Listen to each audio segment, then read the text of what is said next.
brought to you by Palvi Agrico. आता शेतीसाठी जे काही लागणार ते घरपोच मिळणार, तेही मोबाईलच्या एका क्लिकवर. 6 पण नाही, मी म्हणेन गेले 10 दिवस महाविकास आघाडीला शरद पवारांच्या राष्ट्रवादीने पुण्यामध्ये झुरत ठेवलं. ते इकडे पण बैठकांना जायचे, ते तिकडे पण बैठकांना जायचे. कालच्या दिवसभरातल्या महाविकास आघाडीच्या एकाही बैठकीला शरद पवारांच्या राष्ट्रवादीचे नेते गेले नाहीत. अर्थात ते काय त्यांच्या मनाने किंवा त्यांनी ठरवलं म्हणून गेलेले नव्हते.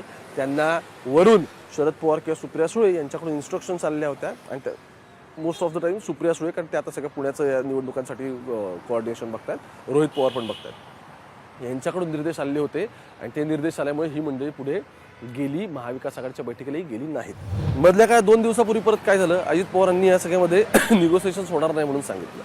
आता गेले 10 दिवसात शरद पवारांच्या राजकारणामुळे पुण्यामध्ये निगोसिएशन्स होत नव्हते, तडजोडीच होत नव्हते आणि एकदम दोलायमान स्थिती होती की कोण पटकन इकडे जाईल का, कोण तिकडे जाईल का.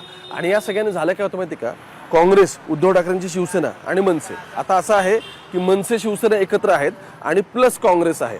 म्हणजे त्यांचं समीकरण काय ठरलंय, काँग्रेस म्हणतात की उद्धव ठाकरे तुम्ही आणि आम्ही आपण हे जागा वाटून घेऊ आणि मग तुमच्यामधल्या, आता मनसेचं काय फार तसा उमेदवारांवरती फार काय स्टेक नाही, अगदी 4-5 उमेदवार म्हणजे 3च माझ्या नजर समोर तरी येतात की ज्या ठिकाणी त्यांना स्वतःच्या पक्षावरती इंजिनावरती तिकीट असणं आवश्यक आहे. पण तसं पण परिस्थिती नाही पुण्यामध्ये मनसेची. तर मग असं ठरलं की उद्धव ठाकरे आणि मनसे हे, उद्धव ठाकरे त्यांच्या कोटातल्या जागा मनसेसोबत शेअर करतील आणि त्यानंतर बाकीचे असतील निगोसिएशन्स हे सगळे काँग्रेस सोबत होतील. हे सगळं फायनल स्टेजमध्ये होतं. याच्या आधी ते फायनल स्टेजमध्ये का होतं, तर शरद पवारांची राष्ट्रवादी तिकडे अजित पवारांची चालली हे यांना कळून चुकलं. मग हे म्हटलं की आपण तरी बसलं पाहिजे. हे सगळं सुरू असताना परत यांच्या राष्ट्रवादीची माणसं शरद पवारांच्या गेली काँग्रेस सोबत आणि ते म्हटले आपण तर सगळे नॅशनल आलोय आहोत, ठीक आहे, आमचं तिकडे बोलणं सुरू होतं, इकडे पण सुरू होतं, आम्ही आमचे ज्याला म्हणतो की आपण पॉलिटिकल चॅनल्स ओपन केलेले असतात. आणि शरद पवारांच्या राजकारणाची पद्धतच ती आहे की त्यांच्या सगळ्या ठिकाणी पॉलिटिकल चॅनल्स ओपन असतात, त्यांचे दरवाजे उघडे असतात सगळ्यासाठी. आता मुद्दा असा आहे की असं असताना या सगळ्यामुळे उद्धव ठाकरेंच्या, शिवसेनेचे आणि काँग्रेसचे स्वतःचे जे सगळे टॉक्स होते, हे टॉक्स एक दिवस पुढे जाऊ लागले. कळेनाच की आता हे आपल्याकडे येतात का नाही येतात. नेते बैठकीला येतात, हजर होत आहेत, मग ते म्हणतात की हा ठीक आहे, आपण इतक्या जागा वाटून घेऊ, लेट्स कन्सिडर 165 जागांसाठी ठरलं सुरुवातीला की चला 50-50-50 तिघांमध्ये घेऊ, वरती 15 जागा काय राहतील त्यामध्ये मित्रपक्ष आणि म्हणजे बाकीचं आपण बघून घेऊ, आम आदमी पार्टी वगैरे जे 1-2 मंडळी ते बघून घेऊ.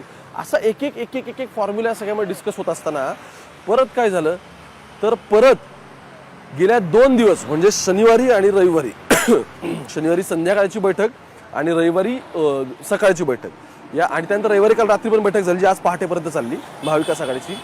या तिन्ही बैठकांना अचानक ही अंकुश काकडे, त्यानंतर ही विशाल तांबे वगैरे मंडळी किंवा बापू पठारे, ही जी सगळी शरद पवारांची पुण्यातली आता फळी आहे, यातलं कोणीच उपस्थित नाही राहिलं. गेल्या 3 दिवसात काँग्रेसला साधारण हा अंदाज आलेला होता की ही मंडळी आधी नाही म्हटली, आधी अजितदादांसोबत जातात असं म्हटले, नंतर परत इकडे आले, मग नंतर इकडे आल्यानंतर परत ते म्हणाले की आपण निगोशिएट करू. मग त्या बैठका सफल नाही ठरल्या. आणि आता हे सगळं झाल्यानंतर शरद पवारांची राष्ट्रवादीची माणसं म्हणतात की काँग्रेसने आडमुठेपणाची भूमिका घेतली आणि त्यामुळे आता आम्हाला पर्याय नाही राहिला म्हणून आम्ही अजित पवारांसोबत चाललोय. तर हे असं, या गोष्टी तशामध्ये घडलेल्या नाही आहेत, हे एक नरेटिव्ह राहिलं. मुद्दा असा आहे, बॅक चॅनलमध्ये ऑलरेडी दोन्ही पवारांच्या फॅक्शन्सच्या एकमेकांसोबत चर्चा सुरू होत्या.